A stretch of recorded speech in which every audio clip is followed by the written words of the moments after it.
of Medical Sciences, New Delhi.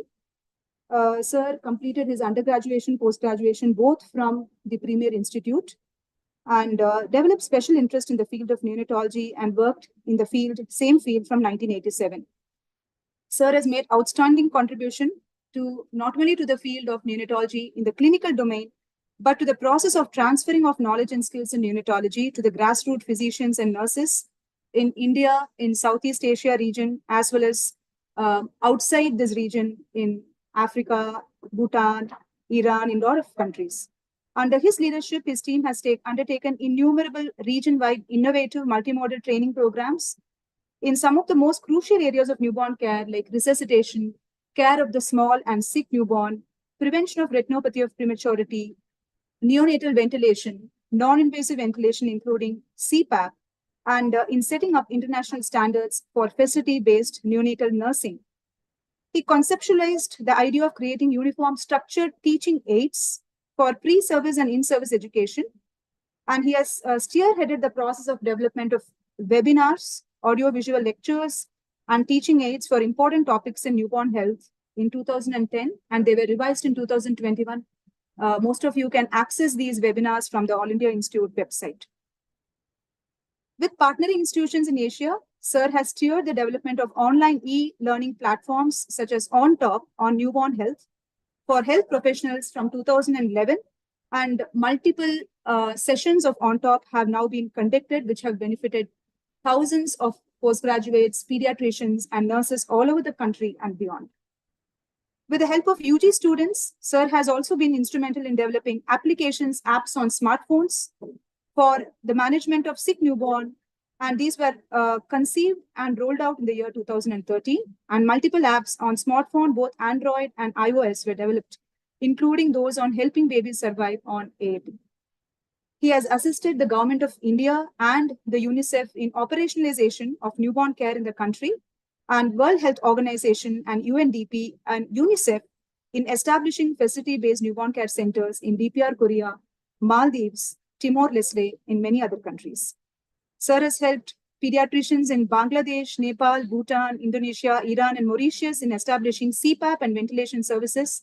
And his excellence in research is acclaimed in India, which is evident from more than 260 of Sir's publications, multiple books, and many awards. And Sir serves as co-director for the ROP Prevention Program of India, supported by the Queen Elizabeth Trust from UK. Sir is a reviewer and master's trainer for helping babies survive of the AAP, and member of Government of India TAG for newborn health. And recently, he has been instrumental in steering quality improvement initiatives in India and CRO region in creating a collaborative network in big public and private hospitals across the nation. It is indeed our pleasure, sir, to welcome you to enlighten us on the changing paradigm on health education. Over to you, sir.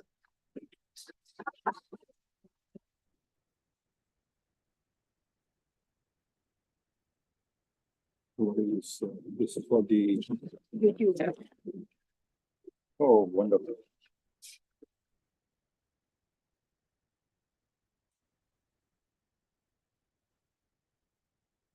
Thank you, Aparna. I'm so happy that I'm visiting your hospital, one of the branches of KIMS Hospital, and addressing all of you on something which is very dear to my heart. After spending 48 years at All India Institute of Medical Sciences, currently I am Principal Dean at Himalayan Institute of Medical Sciences, which is one of the schools in a big university, which is Swami Rama Himalayan University, with 8 constituent schools. But the medical school is the first one, which started in 1995. So I bring greetings to all of you from my Devbhumi, Jollygrant, Dehradun, which is very near Rishikesh and Haridwar. I think Aparna covered a lot about my CV, but few things which are very dear to me, which I realized after moving to Dehradun in the last 2 years, is how do we connect to our next generation of students, not only doctors, but even allied healthcare professionals, including nurses. What are the changes which are occurring in the scenario of education of next generation of students? And what we know is, it is the next generation. I'm very sure many of the consultants must have seen, while the students are reporting to you, fresh graduates or postgraduates, many of them lack confidence. Maybe they are not competent and skillful also in managing patients independently.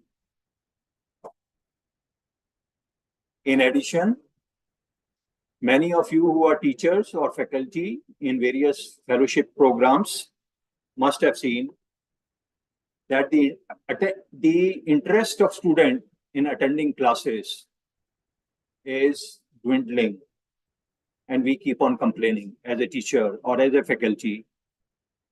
Students are not interested in learning. But to me, it is very clear, it is not the fault of the student. The teachers also need to change with the time, the way the education has to be imparted, the teaching learning which has to be done for the next generation of students, who may be nurses, who may be doctors. And especially in medical field, I know that at this point of time, we are having nearly 110,000 MBBS graduates who are going to pass out each year with the number of seats which have increased. And the postgraduate students are nearly 70,000, which are doing MD, MS, passing out with their PG programs. In addition, we have super specialist doctors, which includes your DRNB and the DM and MCH doctors, super specialist doctor, which are going to be nearly 6,000 per year who are going to graduate out in times to come.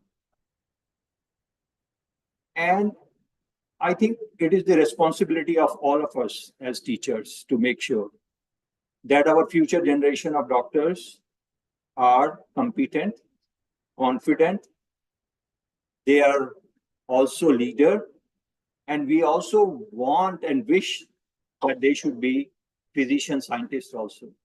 It is not only education which we need to impart as teacher to them, we need to mold their mind into something which is related to research and innovation which has to be done in medical field. In addition, we want our healthcare professionals, whether they are nurses or allied paramedic or doctors, they must know what the society needs at this point of time.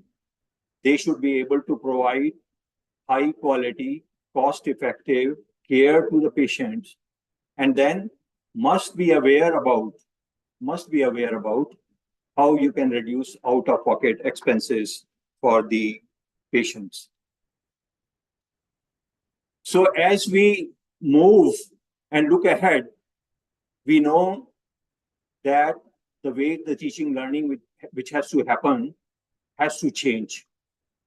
The old methods of teaching learning through which we got exposure to in long years ago need to change. And you must have seen now, the students have to be taught by keeping in mind adult learning principles.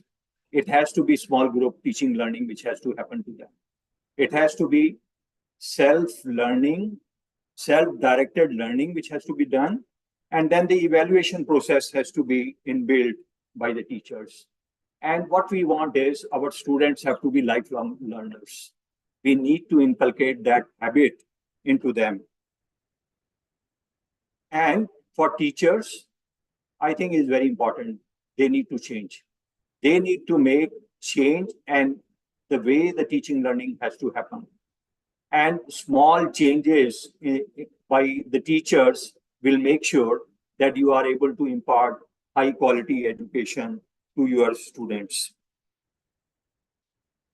We all know that many of you are aware about National Medical Commission. how the competency-based medical education is coming in a big way in the country.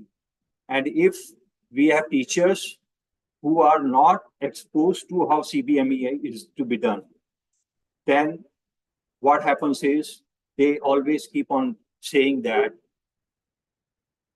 how do we do this? How do we do small group teaching? The batches are so large.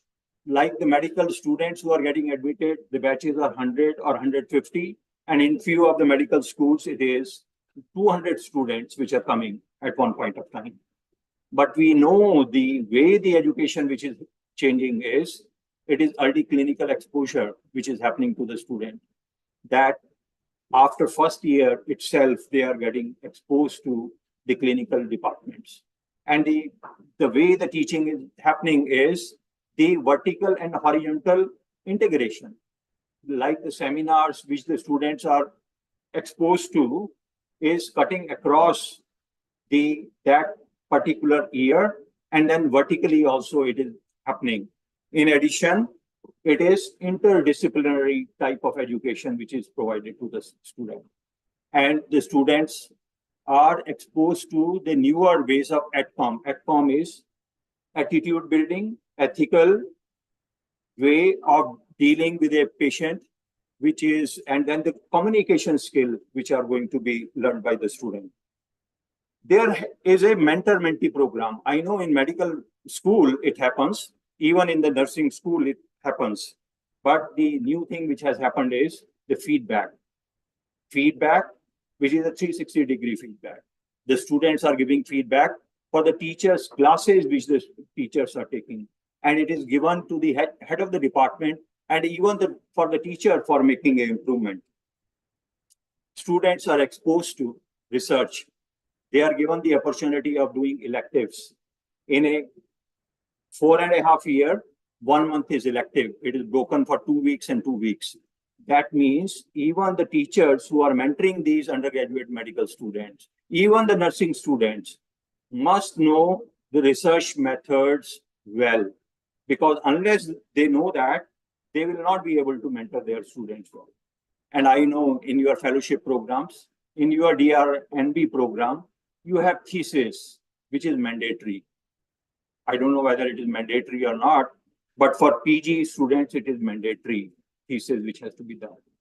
The logbooks, which were like printed logbooks, are now e-logbooks now. And the students are supposed to have portfolios which are made on a Google Drive, so that all the competencies, skills, and then monthly feedback to the student is given by the teacher. So this means what is happening is, with the new education way of teaching learning, our teachers need to be updated with the digital way of teaching learning which has to be done. And I'm so happy to see that in your institution, you are getting to EMR, which is going to be a paperless type of case record which are going to be maintained. The PG students are exposed to, at this point of time, to the community hospitals also. Is a mandatory that for a 3-month period during the second year, for a MD, MS student, the student is posted in a district hospital so that he or she gets exposed to what is primary and secondary healthcare which is going to be required for teaching learning. Skill-based teaching learning is also made mandatory. All medical colleges are supposed to have skill labs. These skill labs are meant to teach procedures. These are meant to teach students the soft skills, the communication skills, the team building skills. Many of the postgraduate students are exposed to wet labs, cadaveric labs, because the teaching learning has to be learned first on a cadaver, then only they get into actual patient care.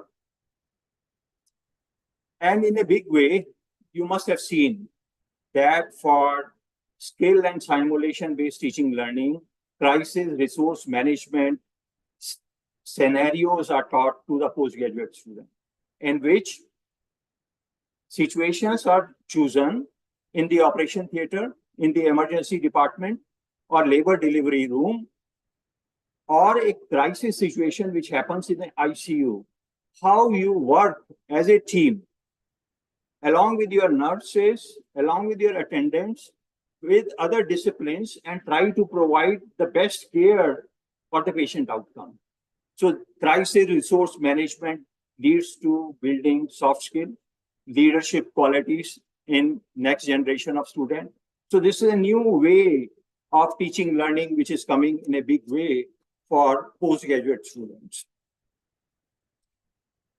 I am very sure in times to come, research and innovation is going to pick up in a big way, even in private institutions, maybe for your fellowship programs also.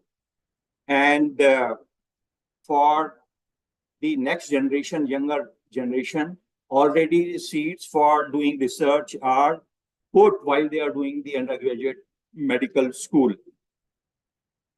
We need to find out, can we mentor our students for doing innovations which are frugal, which are contextual, which are needed at a low cost for our society, which can be scaled up? So this is going to be a new way in which our teachers need to mentor our students. And for doing this, I would say our teachers also have to be lifelong learners.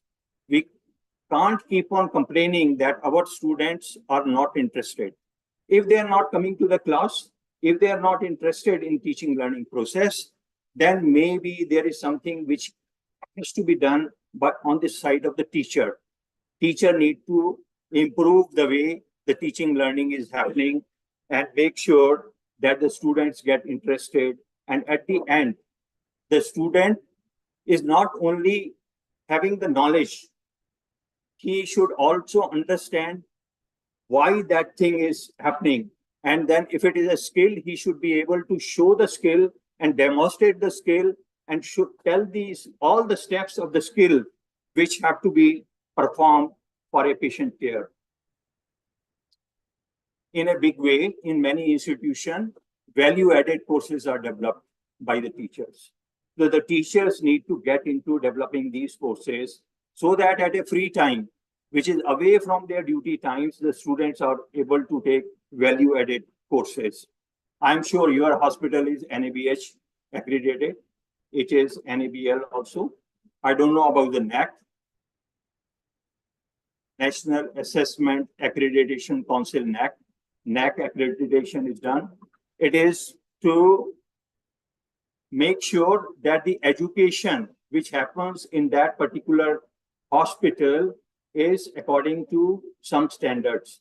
It improves the quality of education in an institution if you are NAC A+ or A++.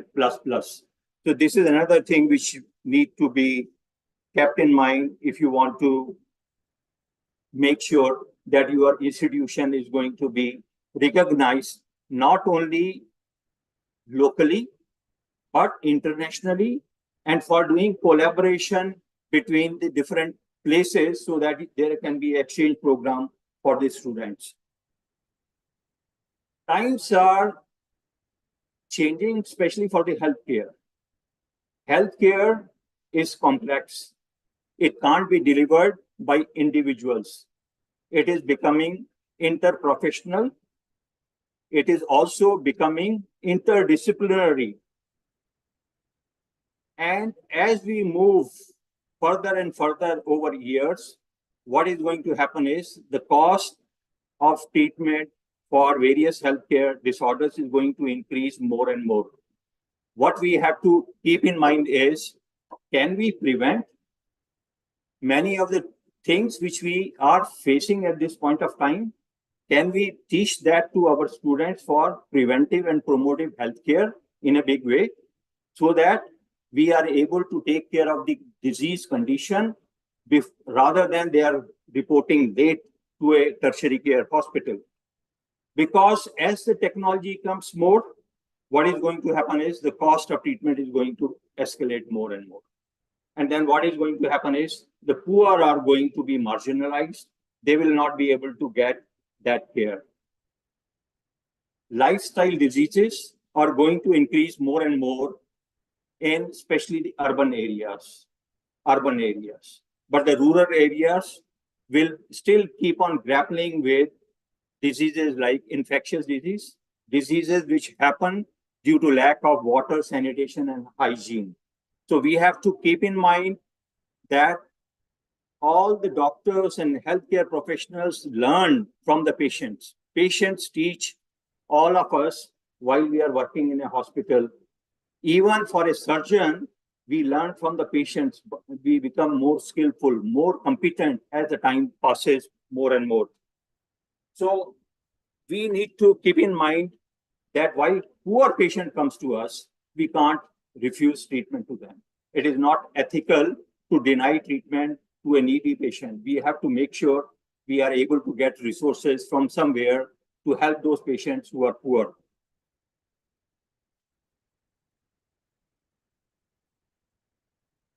So as I said, we learn from the patients who are coming to the hospital. And then once we become skillful, we should try to make sure, even if we are earning money, that some amount of money is kept for providing care to the poor and needy who are reporting to our hospital. So as we move and see over next few years what is going to happen to healthcare is, I'm very sure it is already happening here. Robotic surgery is happening here for patient safety, but computer-assisted surgery is going to come in a big way. But imagine, will our patients be able to afford that? May not be. So for that, it is very important that few of us who are younger generation need to do some innovations, need to find out the cost-effective way of providing care with that type of technology which is out of reach from us, because many of the technology which we get from the West is at very high cost.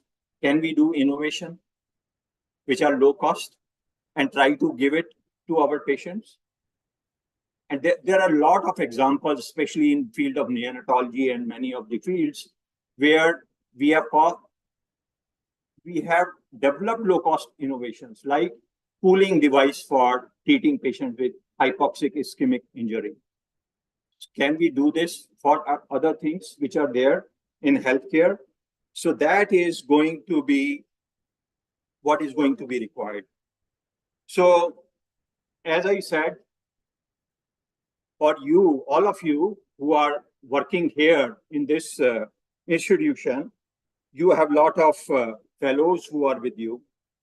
They are also going to need the same way of teaching learning, which the new generation at this point of time wants to learn from.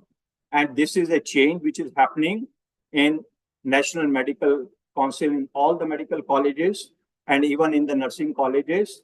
And then these have to be integrated into teaching learning programs for your fellows, DR and NB students. And the research portfolio must build. And for that, I'm very sure all the teachers need to learn research methodology, the way it has to be done. Next thing which comes to my mind is knowing more about digitalization for healthcare, knowing more about learning management, LMS for flipped class teaching learning for the students, because one can use digital technology for providing flipped class teaching for our students, and make sure that even if you have to do teaching learning for skill learning, the student must get something which they can know beforehand before they come for learning the skills. It is not good for the student to come to a skill lab or a simulation lab without doing some preparation. For preparation, what we have to do is we have to create digital content, make an assessment of that. Student must generate a certificate. Then only he or she should be taught in a small group teaching learning, which has to be done for skill-based teaching learning session. So in short, I would say the way we do teaching teachers also need to change. The way the students love learning is the new teaching learning methods which have to be used for teaching the student. And getting a feedback from the students and from your peers will make sure that you are going to make improvement in your teaching learning process in times to come. So with these words, if you have any questions or comments to be made, I would be more than happy to answer.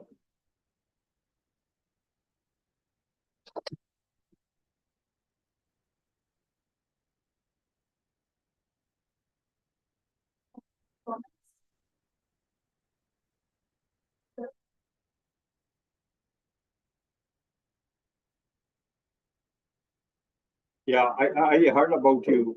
You are obstetrician, huh? Okay. Please.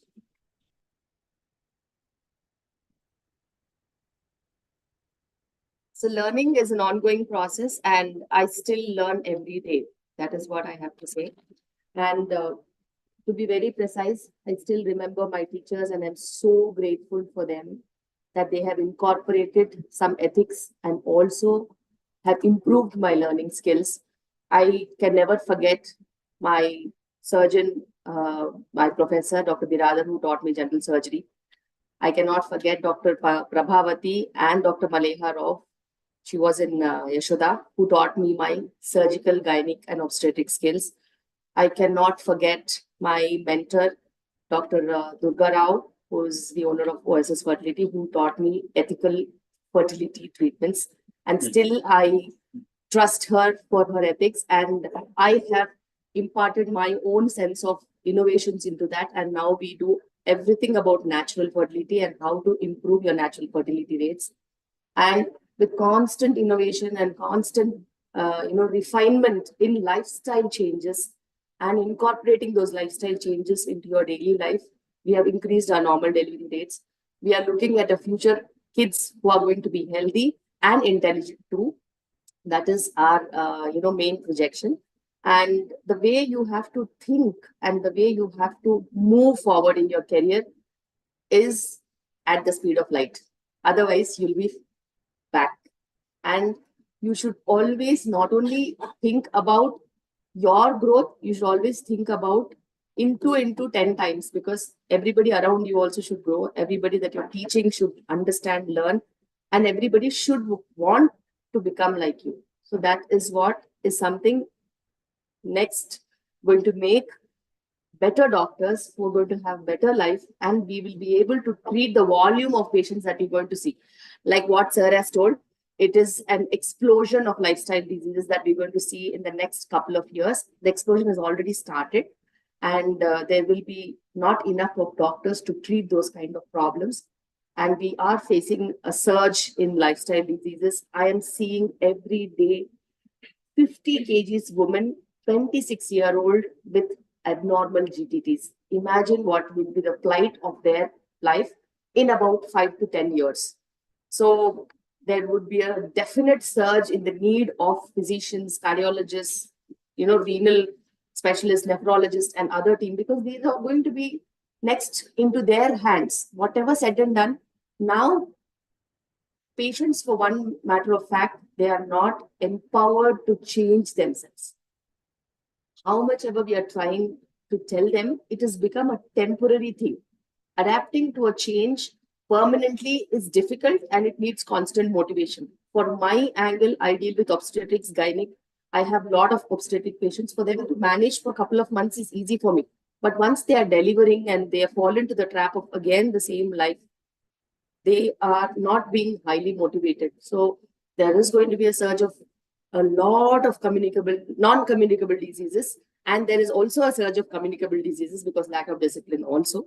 So we are in a role where we have to gear ourselves to deal with volumes, bulk, and quick patient care, because they are not in a mood to wait, or they are not in a mood to give that time for care, because they have got instant things like instant dosa, instant noodles, instant thing. They want instant solutions for their problems, which in medicine we don't have any for that matter of fact, but we have to create some so that we'll keep them in loop line and make their life little better, and ongoing follow-up with us is important. So I think, madam, you, you rightly pointed out three things are going to happen over next decade or so. First one is, as madam rightly said, lifestyle diseases, hypertension, obesity, diabetes, and mental illness. Four.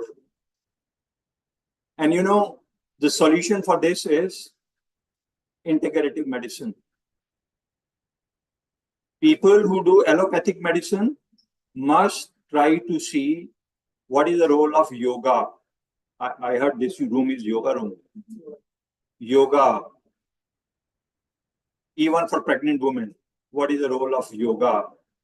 Whether it makes the woman have normal delivery. Second is postpartum psychosis rates are going to be less. Lactation is established more. Her babies are better as compared to a mother who is not exposed to yoga.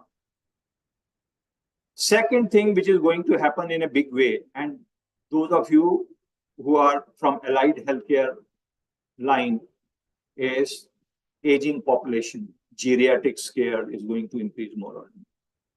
Currently, we have population which is 10 to 12%, which is above 60 years of age.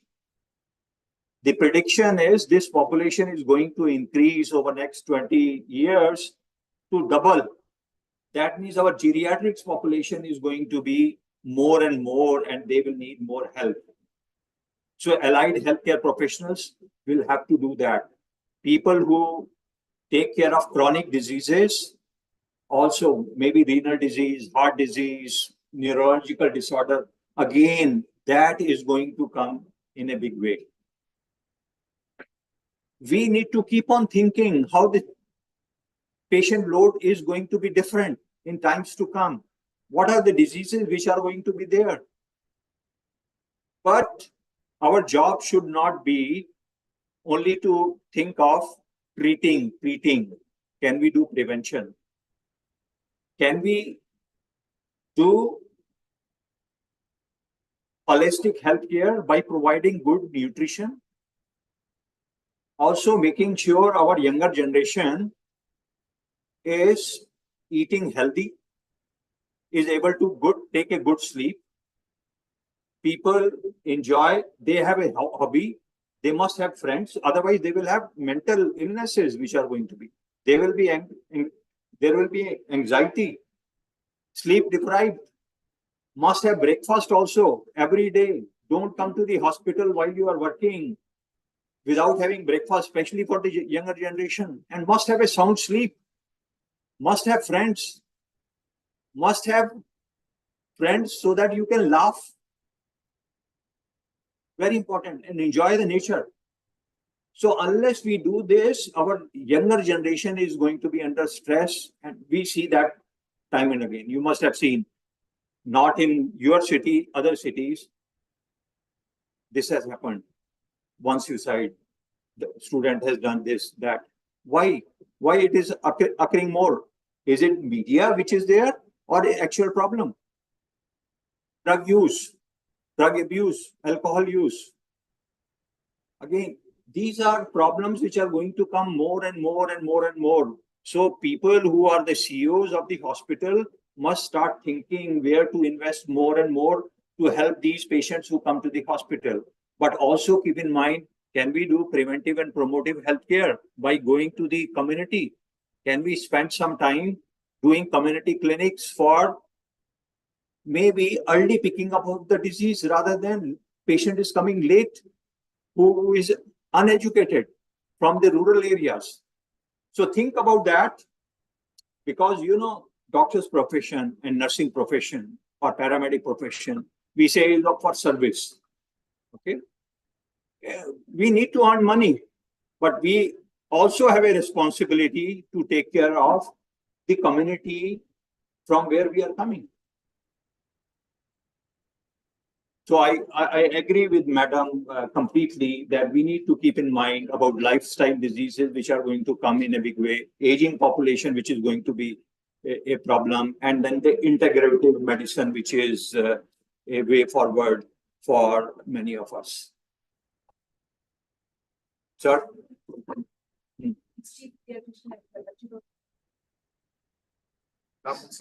Good afternoon. It's a privilege to be part of this meeting where you are teaching us what we have been inspired always. I've been a student from Gangara Hospital. We are done my DNB and have heard a lot of lectures. And in 2013, when WHO collaborative effort with AIIMS had launched application on NICU protocols, we were first to being told, and we started following that. In 2017, taking motivation from that effort in my personal capacity, along with East Tennessee State University, USA, we worked on developing LMS. But like we all agree, till 2020, virtual education was obsolete. Nobody cared that medical education can also be taught by virtual route. There is something called webinar, or even the flowchart can teach you. But like you said, life and time, everything is changing. Fast-paced world needs fast education and mode. And I'm proud to say that LMS is now incorporated in various teaching modules in where Madam is heading one of the most prestigious and privileged series. And from IAP side, at least from our twin cities, we have started one program called PACMAN, which is primary acute care management for tier 2 and tier 3 pediatricians. Along with it, like you said, utilization of resources which are at our disposal, that is WhatsApp, a simple WhatsApp group where we as doctors should spend some time in talking about prevention. Even one tip per day, specifically for prevention, will help us in improving. And this is not just hearsay. I have started my own group for my patients in 2021. And I have 3 groups with around 4,000 participants who are families in my area of practice in and around me, where it is only prevention which we discuss. There are tips and tricks which are available in our in Indian traditional foods. There are so many rich things. Now, I remember I am a MBBS student from university, from HIMS. Oh, wonderful. Yeah. So, there in 2010, under Dr. Sunil, curcumin trial were happening with head and neck. Sunil Saini. Yeah, with Dr. Sunil Saini. I was his research associate, research person who was taking care of the data. And at that time, in 2008, this data was robust that adding curcumin saves palate cancers and category 3 head and neck tumors. In 2021, Tata has launched a medicine called Kurki, which is giving healthy. Same. And every home in any religion, in any culture, in any part of India, as soon as child falls from the bed or fall while playing or gets unwell, first thing his mother will give is a healthy infused milk. So simple practices which have a very rational mega antioxidant dose can be told to parents, can be incorporated as a daily practice. And I think if the wisdom comes from pioneers like you, many pediatricians will listen. Wonderful. Thank you, sir. So I'm just remembering. See, with me, what I have done is I always start thinking ahead of time, start doing something, take it to scale, disseminate, and leave it. I'm not like Madam to have millions of followers who follow me. Learning management system on Moodle, we started in 2009, much ahead of COVID, which is 1 decade before. And it is called as On Top program, online neonatal training orientation program. Left it, developed app, left it, scaled up, and then new idea comes to mind, start working on that. And then after 3, 4, 5 years, leave it and move to next one. And I remember 2017, I started point of care quality improvement initiative in the country, POCI. It's scaled up. And once I knew so many people are doing it, so many people, I just leave it because it's a good work. And then everyone is doing it. What else you need? Let people do it. Okay, and it is helping. So the POCI program, which is with WHO, UNICEF, UNOPS, I have left it all. But it is there on the website. You can still generate certificate of POCI program. Learning management system of on top is still there. Anu is leading it. Lot of students are getting benefit out of it. And incidentally, I also made a YouTube channel of my own. And if I look at how many million views are there on my YouTube, I'm behind you, but it is still in millions only. My YouTube channel, lot of things are there, but currently I'm not active on that. At this point of time, I start thinking, what has to be done? My wife keeps on telling me, तुम्हें कुछ करना है तो podcast शुरू करो, Instagram में शुरू हो जाओ. You will have multiple. Then I tell her, oh God, she's asking me to get into another social media, Instagram. कहती है छोटे छोटे से पॉडकास्ट बनाओ, बहुत सारे फॉलोअर, वो यूट्यूब वाले सारे वहीं आ जाएंगे आपके. So I'm not doing that at this point of time because I want at this point of time how young generation, especially nurses, paramedic, UG student, PG student, how their education can be done better by the teachers. So my job is to be after the teachers to make sure they do well and try to get support from the university so that it is better education, better graduates which pass out from the university. And then a collaboration between the medical people with the Rural Development Institute or a medical people with biosciences, as you were mentioning. Cancer hospital people working with biosciences, trying to find out some product which can be a new molecule, which can be for curing some disease. It may be for hypertension, it may be for diabetes, it may be for malignancy. So we have a biosciences school. So we try to do a collaboration between the biosciences and a medical field, or a medical department working with the community Rural Development Institute, which provides care in 300 villages which are around our city of Dehradun. So I am into a little bit different now at this point of time, taking more role as an administrator, but trying to make sure we do a work which is going to be a work which is interdisciplinary between the different schools, trying to find out solutions which are low cost, effective solution for the masses, for the public, and then doing preventive and promotive healthcare by involving School of Yoga. We have School of Yoga Sciences.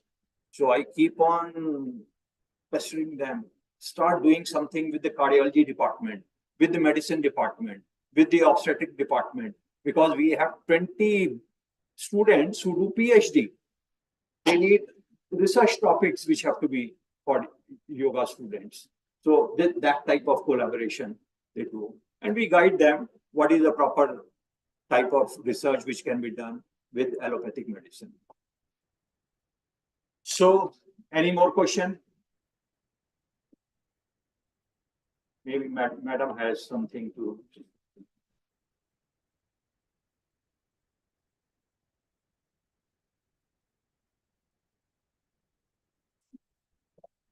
But sir, I would just like to say that we have been a part of the journey when you were teaching us all QI at the institute during 2017. And I was doing my PG when you had started the on-top module. So I had taken participation in that also. So you did DM, neurology? Yes, sir. 17 to 20 months. So COVID time. So just before COVID time. So I think Pandu will agree with me when we have learned a lot of QA from you, sir. So, but I agree that now we have kind of moved on from in-person teaching to a lot of online teaching. And in fact, our students also, even for the routine teaching classes, we always have a backup of technology to kind of involve even the students who are post-call or cannot come physically. So yes, in times to come, I think we'll be seeing more and more of that coming up.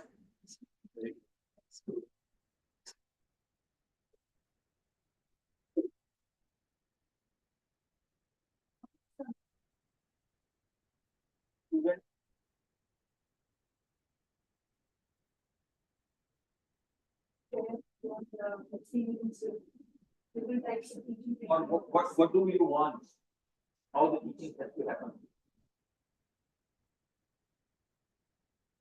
What improvement in teaching has to happen by the teachers? And I'm very sure they must be teaching the youngsters also. It has to be a peer learning also which happens. No? Third year or second year will teach the first year.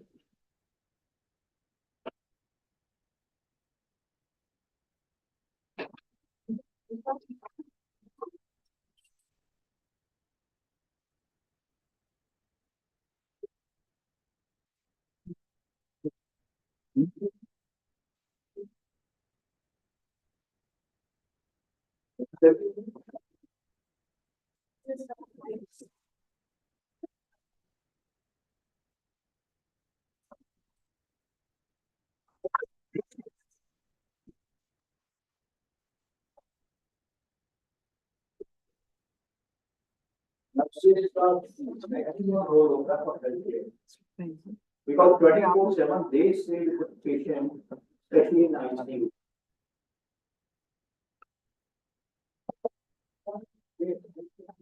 So I'm very sure your faculty members or senior consultants are making sure you attend the rounds, you know what is happening about the patient, you are involved in the care of the patient, you are communicating with the family.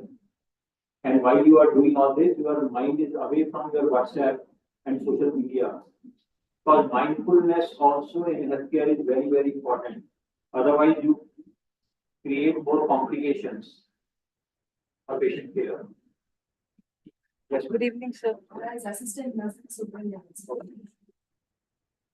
A nice meeting you. It was a great opportunity.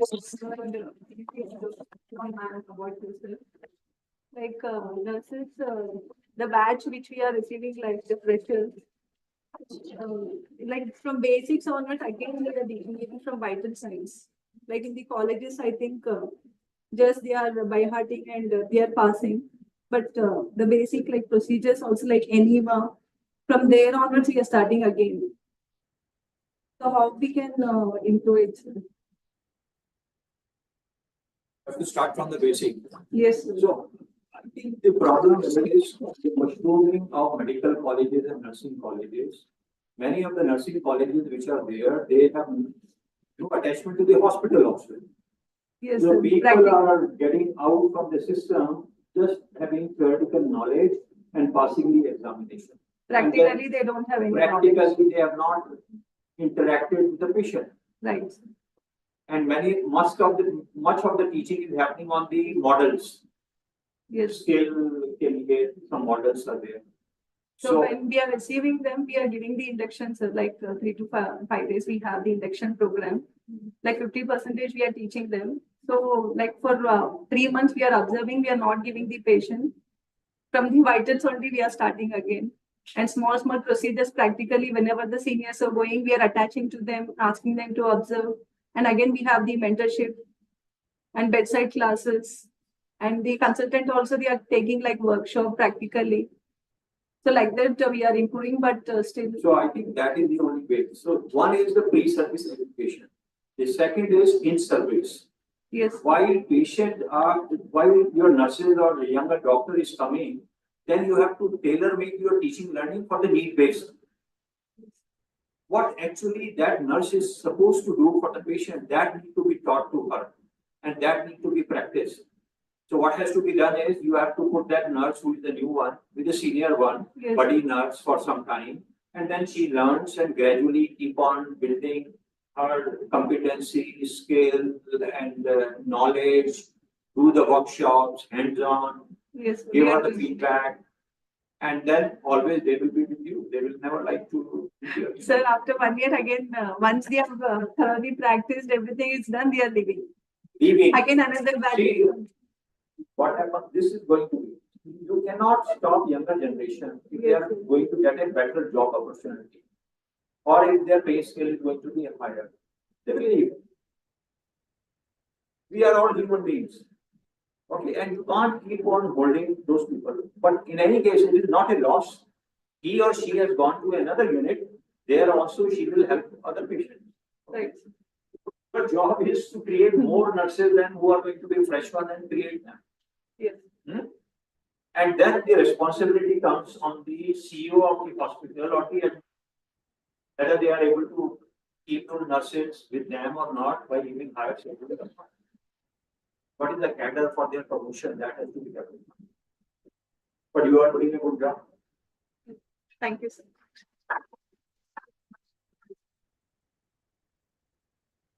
No additional questions from anyone? I think we would like to share a small token of our immense gratitude and appreciation for Sir for taking out this precious time and sharing his great words of experience over the last 50 years, over his wide-spanning career of teaching and training all over the country and beyond.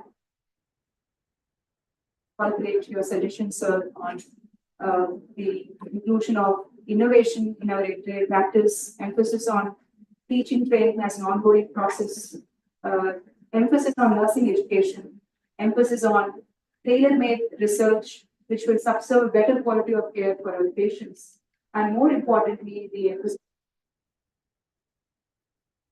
at the focus of all our energy and efforts.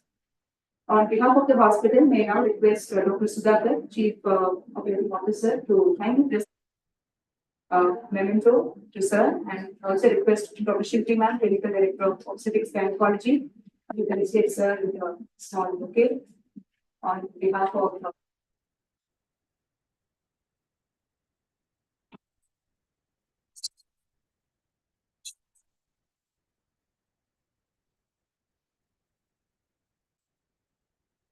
I request all the consultants from Cuddles team to please join us.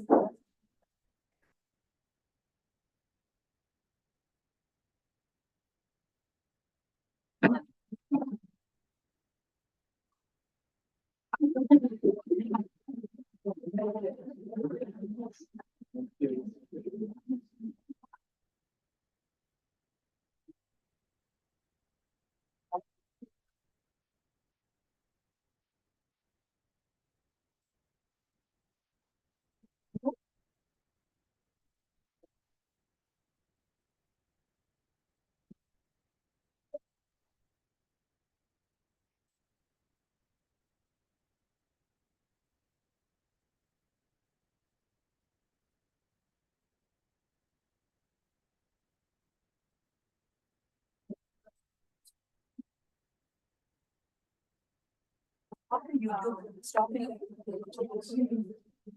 We like to just the projection you can see.